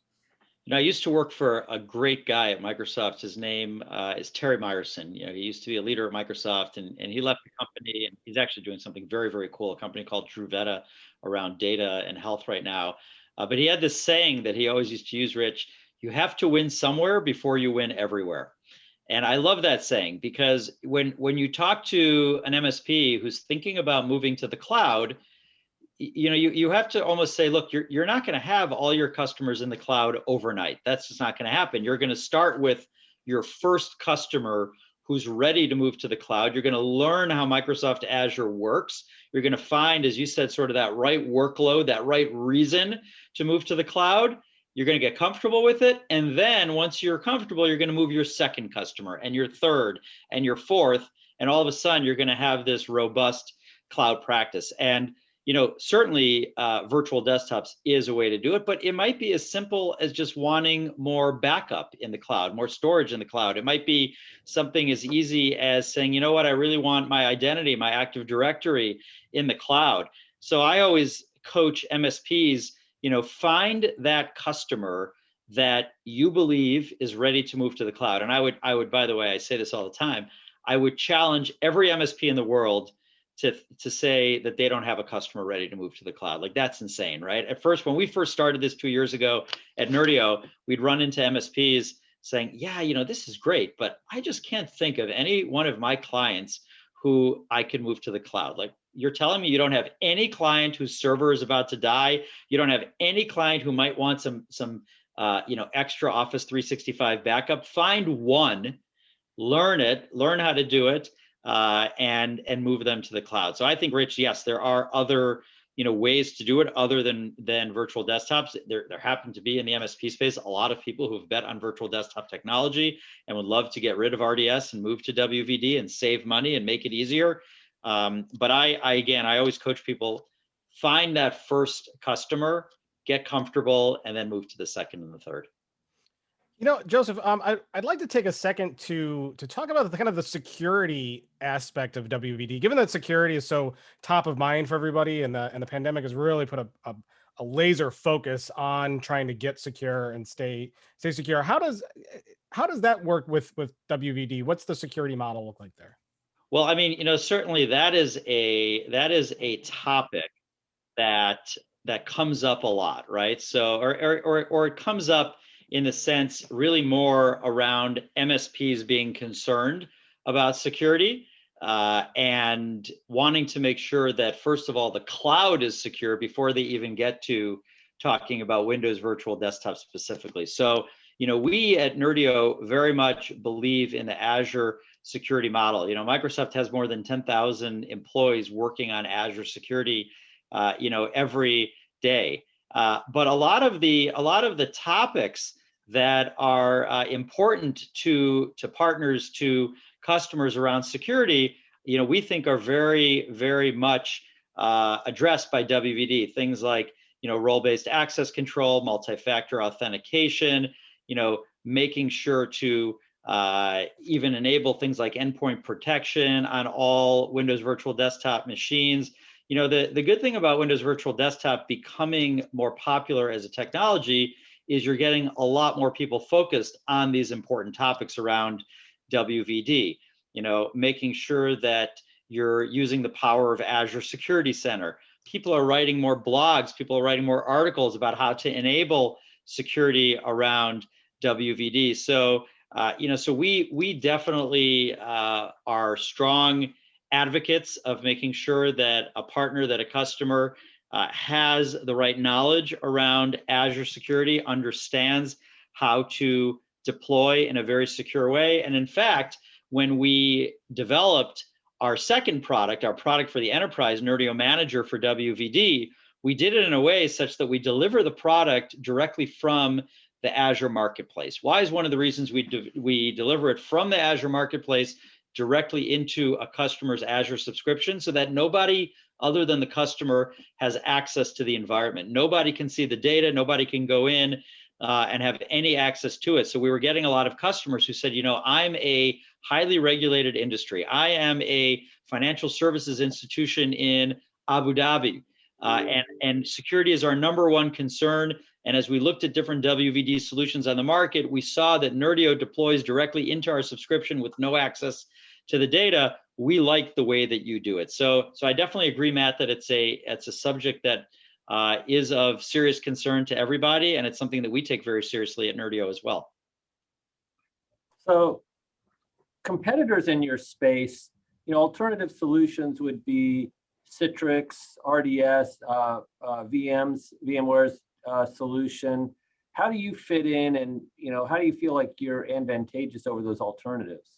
Yeah, so that's a great question, Oli. So if you think about Nerdio, and let's talk about our enterprise product, Nerdio Manager for WVD, because that's really where we come up against, where we encounter a customer who's trying to choose between staying with their existing Citrix environment, let's say, or moving to native WVD with Nerdio. So Nerdio Manager for WVD is a management overlay that sits on top of the native Windows Virtual Desktop service. Citrix, we'll take Citrix as an example since you brought up. Citrix is a complete virtual desktop service that includes many proprietary items, proprietary display protocol, connection broker, a management console, and the only native Microsoft component Citrix uses around WVD is the Windows 10 multi-session OS. So when we talk to customers who are trying to consider what to do for their virtual desktop solution, you know, Citrix may make sense for a company that has an existing Citrix footprint and existing Citrix expertise and is not sensitive to the Citrix tax. Whereas Nerdio and native WVD makes probably more sense for companies who are looking to implement Windows Virtual Desktop in the most native way possible, yet still have all of the enterprise features to manage, to monitor, and maintain the environment. You know, I can't tell you how many companies over the past year have come to us and said, you know, I don't want to pay 10 times the amount to just stay in Citrix.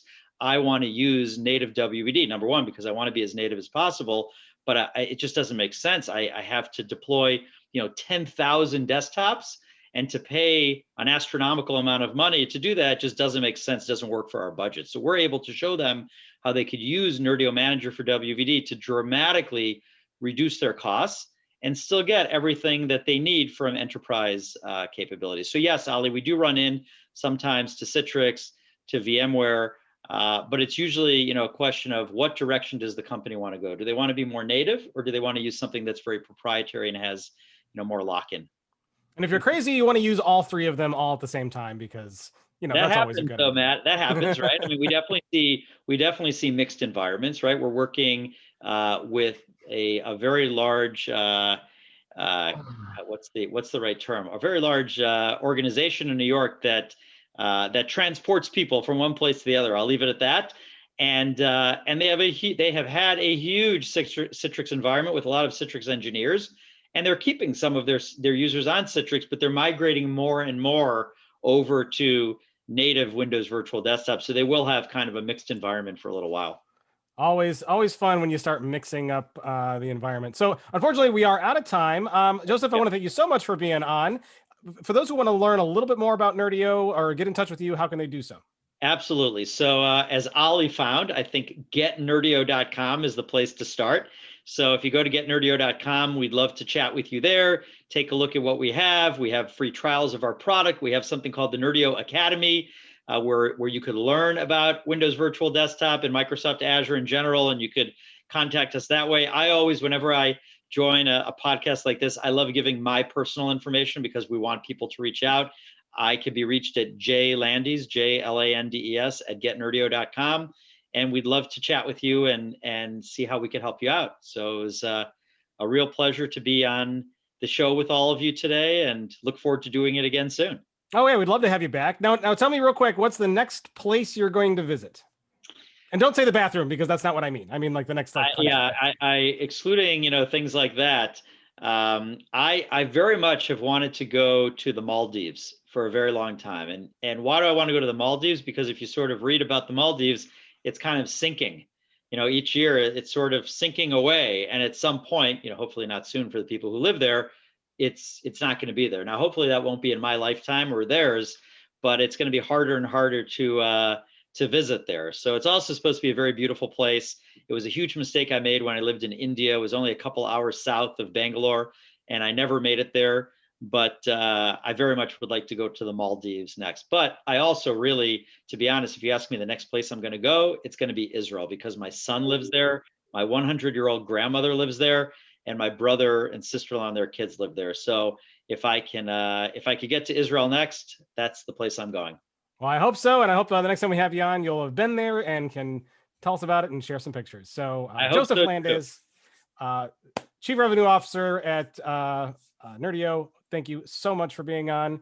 For those who still with us here, we're going to take a short break.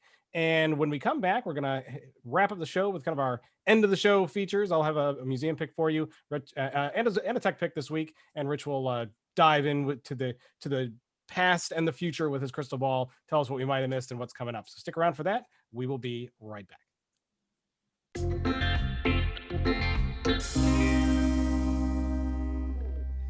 And welcome back to part 3 of ChannelPro Weekly. We're going to wrap up the show with some of our regular end of the show features.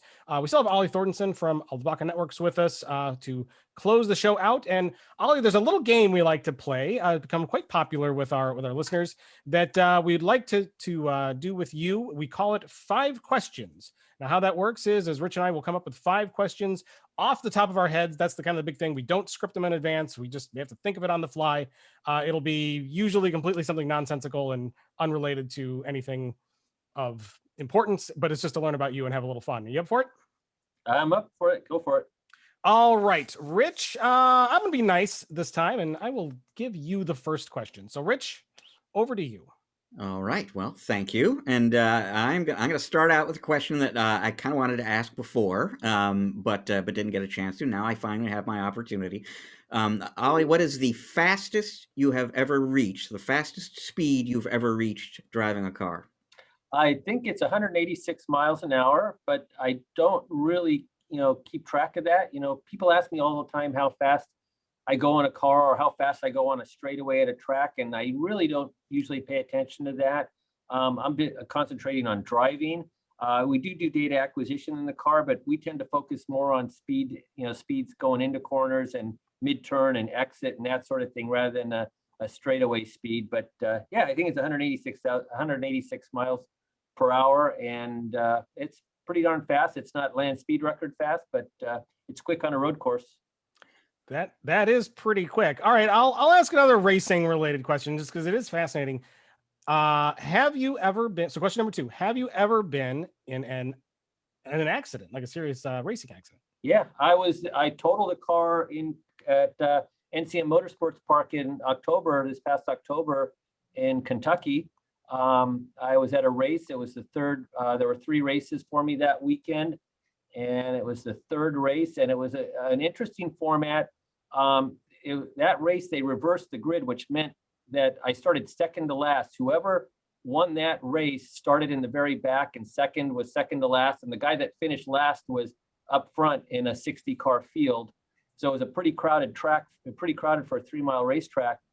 and I was doing a good job of working my way through traffic to get back through the front when a car ahead of me, we were doing about 100 miles an hour when we crashed. It wasn't my fastest crash, but yeah, the guy that was working through traffic ahead of me hit a car he was passing on a bad pass attempt.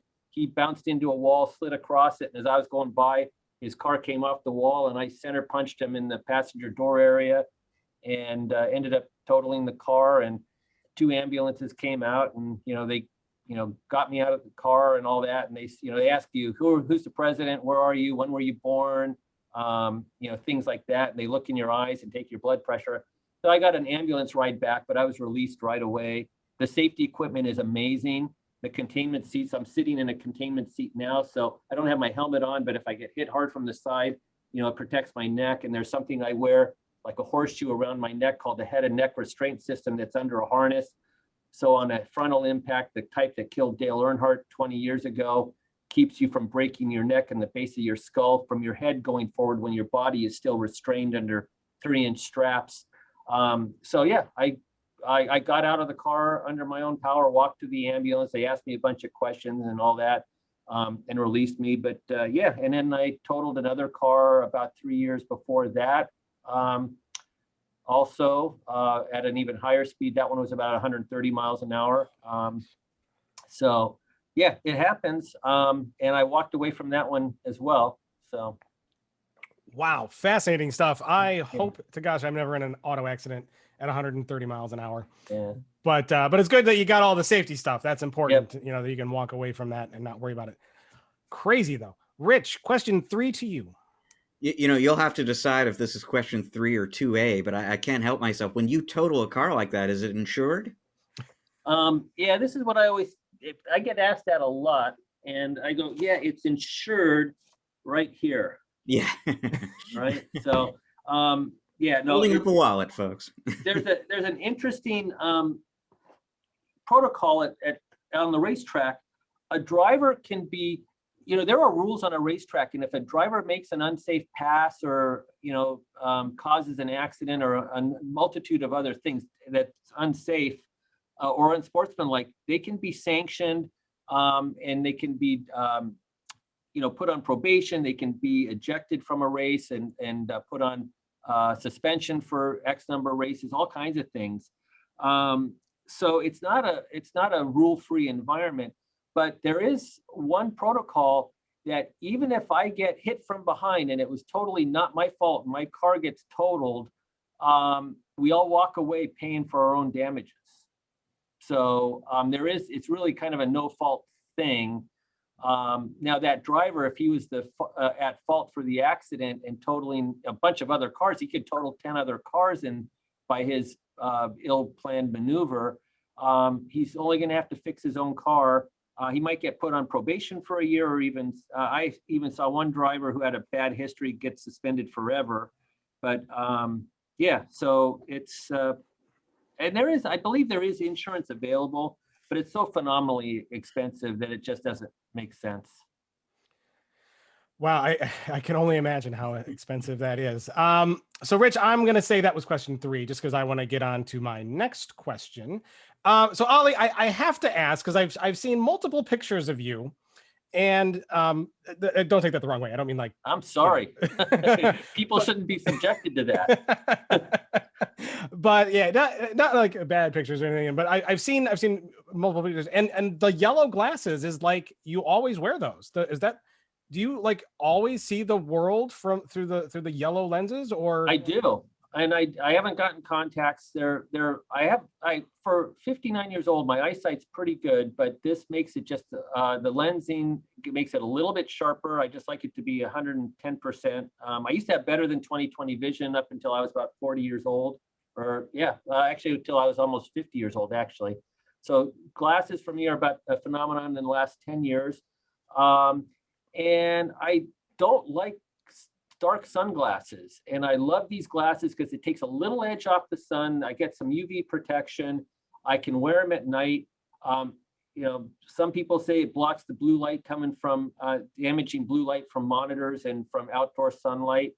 And it just when I'm driving the race car and I'm doing outdoor sports, it just makes things pop a little bit more and a little crisper. So yeah, it's kind of becoming a signature of Oli Thordarson, right? You know, you see a guy with yellow glasses on, it's probably a guy named Oli. So. And when you take them off, do you like, oh, I remember that this is what the world looks like without a tint of yellow over everything? No, it gets a little bit more blue when I take them off, but you know, I very seldom don't wear them. So how's that for twisted English? But yeah, I almost always wear them. It's cool. It's a cool look. It's a cool look, and it's definitely distinctive. It's like Rich with his black on black stuff that he always does. It's nice to have kind of your own look that's just you, but very interesting. All right, so Rich, that was my question number 4. I wanted to find out about the yellow glasses because they're kind of cool. Where do you get those? I just get them from my optometrist. I go in, you know, once a year, get my eyes checked, get the prescription revised slightly, and I kind of got a relationship with him. You know, even my bifocal part of it, these are bifocals, are set for kind of a distance for my dashboard on my race cars. And then the distance component, I know I'm not using right optometrical terms, or however you say that, optometrist terms. But even my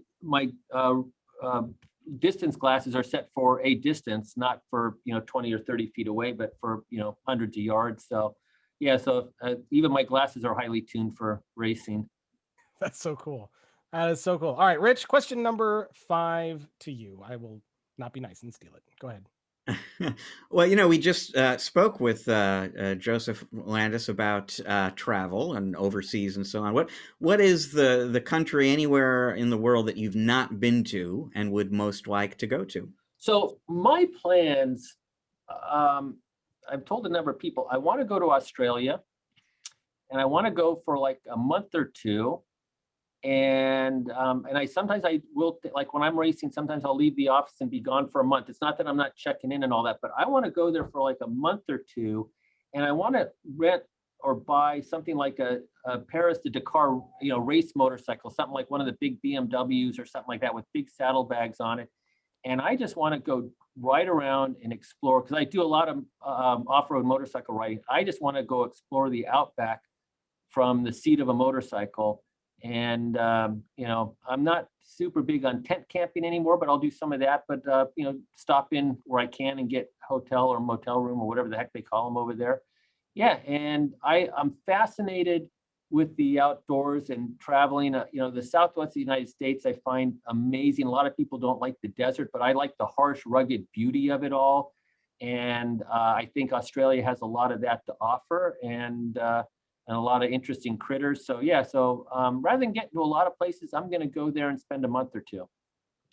Very cool. Well, take lots of pictures while you're there, and come back and share them with us. So thank you for playing 5 questions. It's always fascinating to learn a little bit more, and the racing stuff is just awesome. Like, Rich, do you have like any videos online or any photos of the cars? Are you racing? Yeah. If you go do a YouTube search on my name, you'll probably find a bunch of in-car video from some of my racing. Very cool. Rich, let's see if we can hunt down a couple links and we can add those to the show sheet. I think everybody would love to go check that out. Yeah, awesome stuff. All right, so Oli, I don't know if you know a whole lot about me, but our listeners and viewers know that I have a lot of old stuff. I've been a technology geek for a long time, and I like to say I have a fine collection, a fine hobby of collecting old things. My wife believes that really I just have a hoarding problem and can't throw anything away. But either way, it is to the benefit of everyone here that we can take a look back in time and see what technology was and then kind of compare it to what it is today. So I hope I haven't had this on the show, and I don't think I have, because I was digging in a box. So as Rich knows, I have like a museum upstairs because he's seen it, and we showed it on the show once a long time ago. And but in the basement, I have what's called the graveyard. And the graveyard is it's a gigantic mess, and this will sadden some of you to hear we are in the process of cleaning and actually removing the graveyard from existence because we need to finish the basement, and it's time to let go. Like, why do I, like, Oli, why do I need like 8 Windows 95 DOS era desktops? Like, why do I need these things? I don't need them. But it is really hard to not keep them around. But I was in the basement and I was digging around in a box, and I came across something fun that we can talk about. So they're one of the oldest peripherals in not only computers, but even in typing is the keyboard. Okay. And for those who type a lot, we've talked about keyboards a little bit on the show in the past. Having a good keyboard, especially if you do a lot of typing, is paramount. And the cheapo keyboards that they give you with computers generally suck. So if you do a lot of typing, you want a good keyboard. Ollie, do you agree? Keep good keyboards. I agree. I love those 1980s IBM keyboards with the tactile feedback. I thought those were pretty darn good. Yeah, I got one of those downstairs. We've talked about that one, and yeah, those things are bulletproof too, man. Those things like never break. Yep. It will last forever. And I do love mechanical keyboards, but in an office setting, mechanical keyboards are not always an option because they can get really, really loud. So the one keyboard that I decided to grab from my graveyard here and show on the show is this one. I'll hold it up for people. And actually, it looks like, a keyboard you could probably go buy today, but this is the original Microsoft Internet keyboard. So Microsoft has made, in terms of the soft membrane style keyboards, they've made really good keyboards for quite a long time. Usually one of my go-tos, and this one I believe was the first one that they had, and it came out right around the end of the 90s, when the internet was starting to get really popular in homes, and everyone was kind of jumping online. So you couldn't get on the internet unless you had one of those keyboards? No, you could get on the internet if you had your trusty 56K modem dialing into AOL. But what Microsoft decided to do was embrace the internet phenomenon and give you handy little buttons to do certain internet tasks right from the keyboard. So prior to this one, I'm pretty sure this was the first one they did it.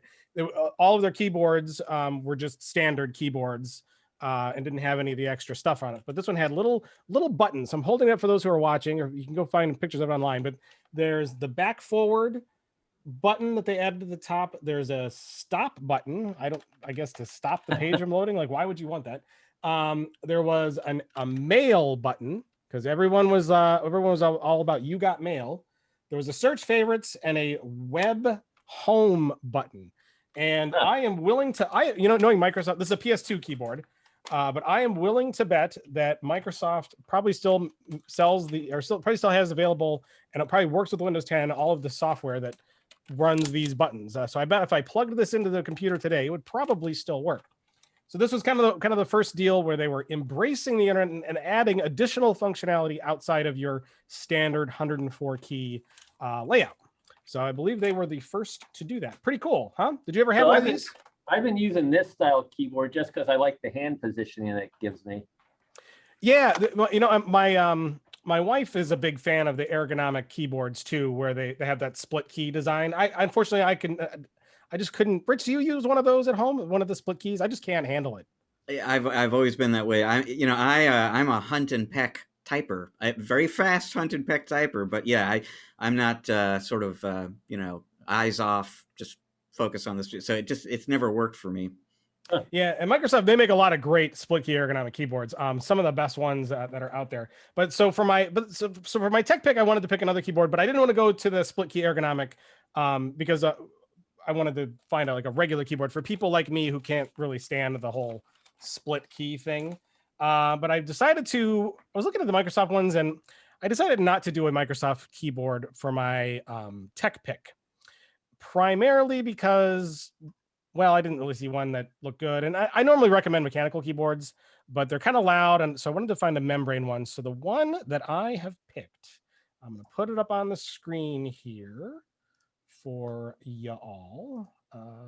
For those who are watching, for those who are not watching, it is the Logitech K740. So I've had a chance to actually type on this keyboard before. And as far as the non-cherry switch mechanical keyboards, which I am definitely more drawn to, you guys seeing the right screen? Yeah, Logic Perfect Stroke key system. Okay, cool. I want to make sure because put the controls on the other monitor was really weird. So yeah, this one has got for a membrane style keyboard a really, really nice keystroke. It's very responsive. It's not as responsive as a mechanical, so it's not going to replace that. But it is a really nice keyboard. Has a lot of the extra buttons that are kind of built into the top up here. So this is kind of how it relates to our museum pick. It's got the home button and search and some of those web keys that are kind of built onto the function keys. So anyways, that was, I thought, a nice keyboard to look at if you wanted to get a good high-end keyboard with those internet keys built in, but a really solid keystroke that feels really nice when you type. And it's quiet, you said? It is very, yeah, it is very quiet actually, and that's it's one of the more responsive, soft, quiet keyboards that I've used. Because I've been on some larger Zoom conference type meetings, business meetings, and a couple times I've had to tell people to, mute, stop typing or mute, because the clickety clack is so loud relative where their microphone is that it's impinging on the ability to hear the other people. Yeah, in an office setting, it's important to have something that's quieter, especially or if you're doing a lot of conferencing where you're typing while you're doing conferencing. So anyway, so that's a pretty good one for folks to check out. The Logitech K740. It's also backlit, just so you know. It's backlit, illuminated, looks nice, and is a pretty solid, quiet keyboard. Go and check that out. And of course, my museum pick, the Microsoft Internet keyboard, the original. Man, this beige color always ages so terribly. This old beigey computer stuff, it always yellows out. And never looks very good. This one's really dirty too. No wonder why it was buried in the basement. All right, Rich, I'm going to go ahead and turn things over to you and Mr. Gaskin to tell us what we might have missed this last week. And then I know you're going to try to guess what's going to happen in the future here, which you get right sometimes. I've got some pretty sound guesses about the future coming up here, but let's talk about the past first. Mr. Gaskin is actually Mr. James Gaskin, who writes our In Case You Missed It post every Friday. This week he's going to be talking about the release of version 11 of Veeam's backup and replication solution. Pretty major release, actually. Some interesting stuff in there. Kind of a busy week for Checkpoint in the cloud security area, new headsets from Poly, and then a story that James dredged up about a guy who claims he was visited by aliens and they fed him pancakes. And it makes no more sense in James's telling than it does in mine here. But check it out. It is interesting. Now coming up aliens, Rich, did it say, do aliens serve pancakes with maple syrup? I would have to go back and look. I'm not sure. Because they'd have to have a pretty good arrangement with the Canadians in order to get maple syrup. Yeah, or maybe they're from, this was what I was thinking, is they're the visitors from Planet Log Cabin or something like that. Maybe they brought their own syrup. I don't know. Looking ahead to next week, Microsoft Ignite, one of their big conferences on the calendar for developers and IT professionals. It's going to be virtual, of course, this year. Don't know a lot yet about what it is. It's inevitable they will be announcing some stuff there. I don't know what it is they have planned, but I do know that Satya Nadella, the CEO, will be delivering a keynote about mixed reality, which might be a hint of some kind.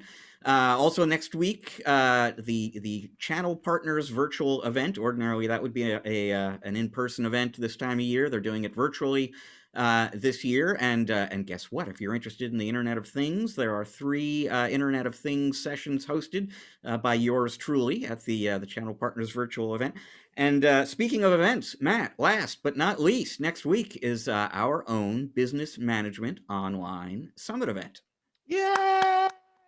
Yep, that's coming up next week. Why don't you tell folks a little bit about that? So that's on March 3rd. And before it slips my mind, we will not actually be doing a podcast episode next week because we will be very busy with that show. But if you miss our ugly mugs, if you want to see us on video, you can't go a week without us. Please register for the Business Management Online Summit, because we're both gonna be there. This is our first Business Management Online Summit. So we've done security events and managed services and cloud. This is the first one that's just 100% dedicated to running your business successfully. So sales and marketing, pricing and packaging.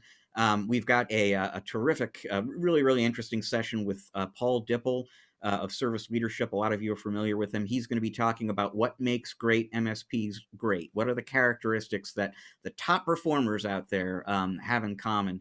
A great session that I'm going to be moderating on payroll expense, labor cost management. Basically, the biggest item on biggest expense you have probably is labor. How effectively are you measuring and controlling that?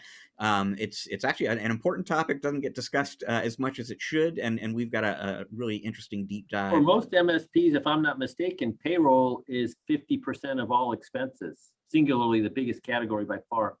Yeah. Yeah, and so you would think, I mean, I can't even remember the last time we wrote something at ChannelPro on that topic.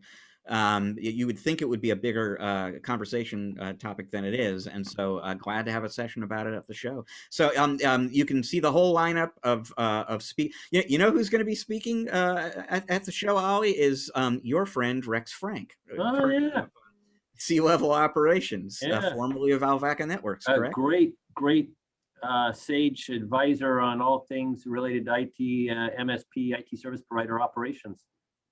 So he's going to be one of the speakers there. You want to see all about the show, the place to go is events.channelpronetwork.com, and virtual show. We don't run out of space, folks, so it's not too late to sign up. Yep, you get to see lots of Rich's mug, and if you need another enticement, you will see my mug as well in costume. So you'll just have to come on to see what that's all about. Are you going to be dressed as a pancake serving alien? You know what? I do have Rich. Now we still have to talk about the last character. I do have my alien mask. I could, Zardon could make an appearance with pancakes. I like that. We'll just have to see. Yeah. Well, Oli, it's been great having you on. So our guest host today has been Oli Thordarson, CEO of Alvaka Networks. Oli, I hope you had fun. We really enjoyed having you on. Yeah, this is great. Definite change of pace for the day. It's fun. Good, excellent stuff. And so, if those who want out there want to get in touch with you or learn more about Alvaka, where can they go? How can they do that? Or see you race? How can they do that? Yeah. Too?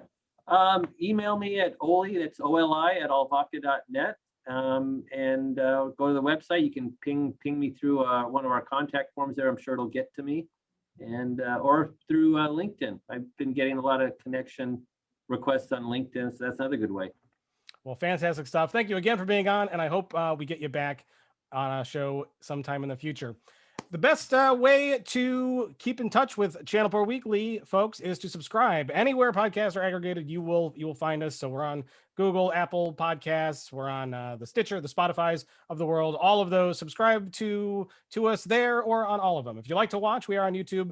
Make sure you hit the red subscribe button and the bell so you get notified of new episodes when we put them out. We are pretty much every week. Like I said, occasionally when we have events, we'll take a week off so we can focus on those. But always subscribe, and then you don't have to worry about whether or not we did a show. It'll just magically show up in your face, which is where you want shows to be, is in your face, I guess. ChannelProNetwork.com is the website. Make it your homepage. Go there each and every day. We got all the latest news, articles, white papers, downloads, resources, podcasts, stories to help you make your business better, make more money, or keep you in touch with the industry and what's going on. Podcast at ChannelProNetwork.com is the email address. We're on all of the socials, Channel Pro Network on Facebook and Twitter. We're at ChannelPro SMB on at ChannelPro SMB on Twitter, and we're Channel Pro Network on LinkedIn, Facebook, and pretty much everywhere else. So check us out on those. Like Rich said, we're going to take a break next week, but we will be back on March. Oh, Rich, what day is that? On March 11th. Any idea who's coming on? Let's see, that week's show. So our guest host that week is Brian Weiss, MSP from San Luis Obispo. And I believe that is the week it is. So this will be great, actually. We have a very senior executive at SonicWall. So SonicWall is going to be publishing their annual threat report soon. And we have an executive from SonicWall to come on the show and kind of take us through that. And Brian does a lot of security in his business. So it should be an interesting conversation about a SonicWall view of the threat landscape. If you won't want to miss it, folks, March 11th, be back for that. Or actually, it'll come out on March 12th, I should say, because we put the shows out on Friday. So check back with us then, and we will see you all in a couple of weeks.